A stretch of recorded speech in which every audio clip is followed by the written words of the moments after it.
It's been a while since I sat down on the camera with you to show you my making this strawberry quilt, and I've gotten a lot done. Here's one of the strawberries. And one thing to keep that in mind is 8.5 this way, because I wanted this print to read up and down correctly. This one is a directional print. So be careful if you have directional prints. Take that in mind when you get ready to cut your pieces. So I made 16 strawberry blocks. Let me just show you a few. And it was a lot of fun. I only made a couple light colored because I have a problem that I don't like it when part of the strawberry disappears into the background. So I was careful what light colors I chose. Now, if you remember from before, I was afraid I wasn't going to have enough of this fabric because I estimated and ordered the fabric before I got my pattern in. Not always a smart thing to do, but I was very lucky. The large squares that went on to the corner of this block left a half. And I was able then to go back and cut plenty of these 2x2 squares. So I'm very tickled. It worked. And in fact, here is where I needed the squares to do the corners up here. Kind of like a snowball block corner. You know how you do that? So it's been very easy. There were a couple of tricks. This, you do sashing in between the blocks. Okay? That was easy enough. And it fit pretty good. But then when I went to do the long sashing to join the rows, I've had a mess of a time lining up so that the sashing all matches. Because with the sashing here, sashing there, you put this along the middle. So I actually, what I did to try to make it easier is laid all my sashings out, measured from the same side, which for me was my left, and marked where each intersecting block should go. And that way I could try to line them up better. It didn't work perfectly. I've had to go back and adjust here and there, but I did not want to have a quilt where my sashing above and beyond this didn't match. That just irritates me. And you know what I say, it's always, if you can't stand it, then you can fix it. If you can live with it, it's up to you. But it's funny when you choose a fabric. This fabric to me read red, but now that I've got it in the quilt, it reads light. Isn't that interesting? So now I'm working on making sure that I've got these sashings lined up so you can see what I did here. And I pinned it very carefully. And this is going to be my third time sewing this in. This row gave me trouble. It's my third time, and it better be the charm because at some point I want to move on. So anyway, I'm going to get ready and sew this, and I'll show you that in a moment. Something else I've been working on. The other night I was sitting and watching television, and so I started working on this cute outer border that to me reminds me a little of lattice work. And even though I didn't make a strawberry of this color, I ordered that color because remember I want it to fit in my turquoise room here. And although I'm going to like it so much, I'm going to want to take it upstairs. But this was pretty easy, and I just sat and sewed it by hand watching TV, and just sewed a color, a background, color, background, color, background. And I had to do, I think this was 16 blocks this way, and but your pattern will tell you. And then I came and sewed one of the strips, and it will have another strip on the outside of it, and but that you have to follow the pattern to see exactly how to put it on, because this strip will be longer than this, just the way they fit in together. All right, so I have a bunch of squares that I need to sew to background squares. Also, just to let you know, today I'm taping, this is the 17th of May. I took a week off to go visit my daughter on the eastern shore of Maryland. Had a wonderful time. She's a felt artist, a very talented gal, and has her own flock of sheep. Came home with 2 chickens because I lost one of my hens recently, and so I brought 2 young ones back, teenage chickens you might call them, and they're in my bathtub right now, and I will be happy when they're big enough to move out into the yard with the others. But I had a good time, so now I'm back and ready to get this quilt finished up. So I will start sewing and come back and show you when I've gotten some steps done. Okay, there is the quilt with the strawberries put together. And don't worry, the blue that's behind it is a quilt that it's hanging on. I often use quilts as a design wall for another quilt.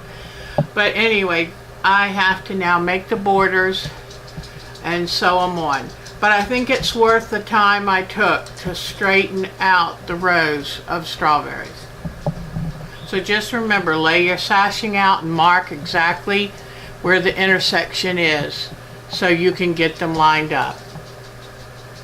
Alright, I'll be back. Well, I just wanted to tell you the latest on the strawberry quilt. I thought I was going along really great, but when it came time to put the final borders on, I realized that my quilt was no longer square. One side was over an inch longer than the other side. So I went along and measured each block, measured each sash, and found that there were little tiny differences, sometimes 1/8 of an inch up to almost 1/4 of an inch in my blocks and my sashing, and I figured out where this came from.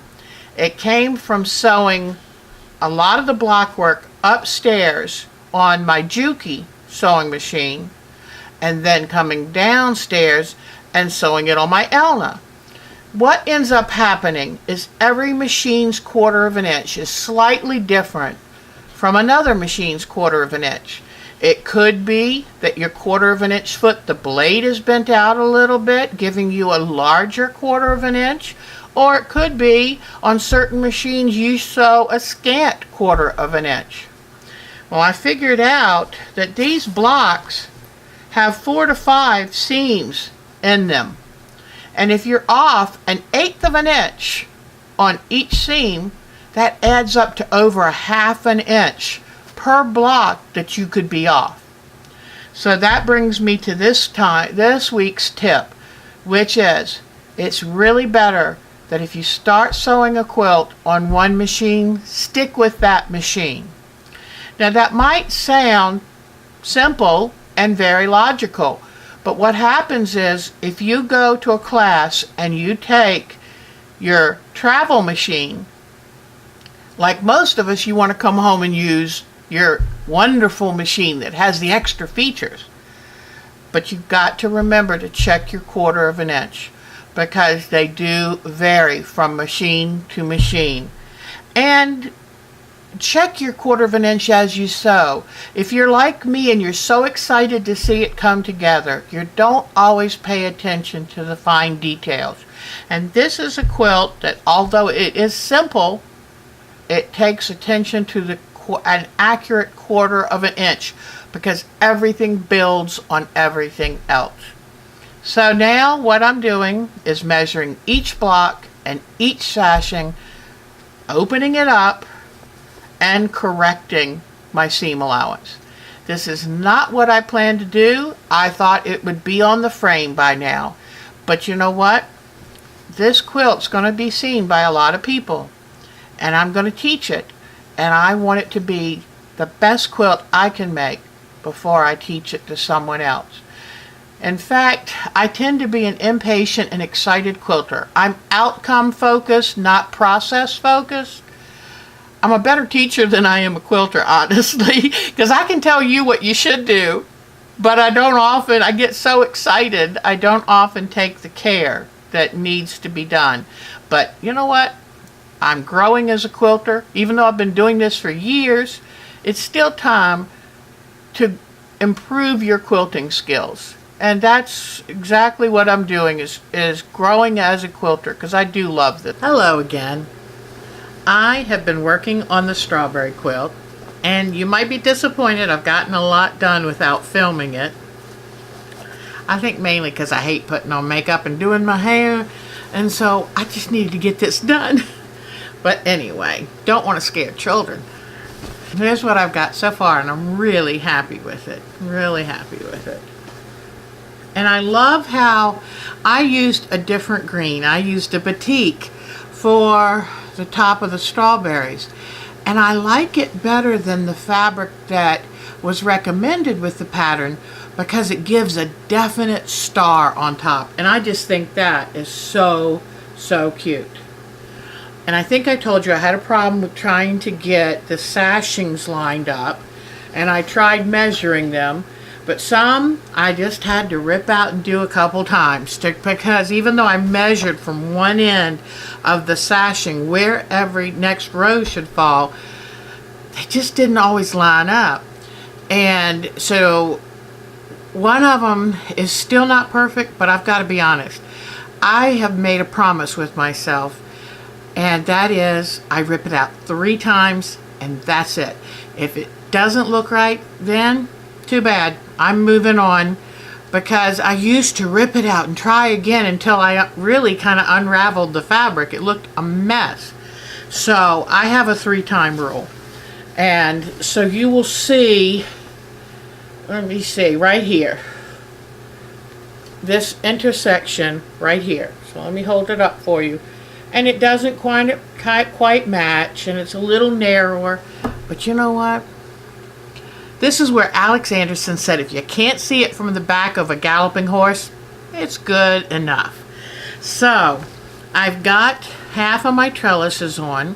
I need to put now my 3-inch strips that go on top of that. Then I've decided to add a little contrast strip. And I want to bring out this turquoise color that's in some of the fabrics. So I'm going to add that next, and then lastly, I will put the borders on, and here are my final borders. So, I'm very happy with it. I think it's a wonderful pattern, and one of the reasons I'm in such a hurry is I'd like to teach this. I need to get it on the frame, get it quilted, get it into the shop so I can teach it. So if you're watching and you're in this area of North Carolina, look for it in Sewingly Yours in Louisville, North Carolina, and take the class with me. I'd love to have you in it. All right.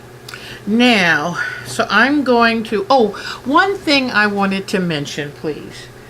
I asked for a new cutting mat for my birthday.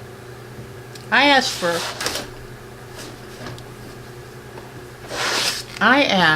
a new cutting mat for my birthday. And you know I'm doing the Jenny Beyer Mystery Block of the Month, the 2018 Mystery Block of the Month. She was cutting on her Quilter Select cutting mat. And I just happened to need a new one. To any of you ladies who got and used the blades from Harbor Freight, don't. They were thicker than a normal quilting blade. And you know, you use them in your rotary cutter, the 45 millimeter. And they're thicker than the normal quilting blade, rotary cutter blades. And it made deep grooves in my cutting mat and ruined it. So I only buy quilting blades. And look for them on sale, like Connecting Threads. Every once in a while I have a great sale for 5 blades. So be looking for them and buy the real thing. I tell you what, saving money can sometimes cost you a lot of money. So, but anyway, I needed a new one, and I found a shop that had this Quilter Select. And Jenny Beyer liked it. That in itself is good enough reason for me. But it's a double-sided mat. So if one side wears out, you can use the other side. Let's say you're working with light fabric, you might want to use the dark side. Dark fabric, you might want to use the light side. So I really like this. And I went online and I looked for the best deal. And I found a company. And here is the package it came in. And it is from the so-and-so in California. This nice lady only charged me $6 and about 50 cents for shipping. And I thought, great, that, and her price on it was like $26, so that was good to begin with. Well, look what I found. I just was out of town seeing my daughter on the Eastern Shore. Look what I found when I got home. Do you see that shipping price? Yikes. So I only paid her $6.50 for shipping and it cost $20. Some people might say, what a great deal. You scored. No, I didn't score. I am going to be contacting her and I'm going to send her $14 more. Because she can't lose money on these sales. You can't keep a quilt shop going if you lose money like this. And her price was so reasonable, and if you subtract the $14 extra of shipping she paid, then she's losing money. So if you're with the so-and-so shop in California, you've got a refund coming. But thank you for sending it anyway, and I did check and you did not charge me for all that extra shipping, so I will be paying it. But that's just part of my let's take care of our quilt shops, because if they close, what are we going to do then? So here is my Quilter Select Ruler, and I wish you could feel it. It's sturdy, so I think I'm really going to enjoy it. Now, that's my thought for today. Alright, I'm going to get back. What I'm doing now is I have my 3-inch borders and I have my color contrast. So let me go ahead and add those and then I'll show you what it looks like. Okay, I'm moving along pretty good now. I'm putting my decorative color as the last before the final border.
check and make sure you're putting the border on the right side. Now I'm frog stitching. If you don't know what frog stitching means, it's when you have to rip out all the sewing you just did. So it comes from rip it, like a frog sound. I'm getting tired and it's been a long day and I just want to get down. See, we all go through the same feeling of, I have to do this again. And I've lost my best little seam ripper. It's around here somewhere. Anyway, I'll go back to quiet time now, but I just wanted to let you know, no matter how many years you've been quilting, you make mistakes and have to rip it out and do it again.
the strawberry quilt finally done. I'm going all the way down to the bottom.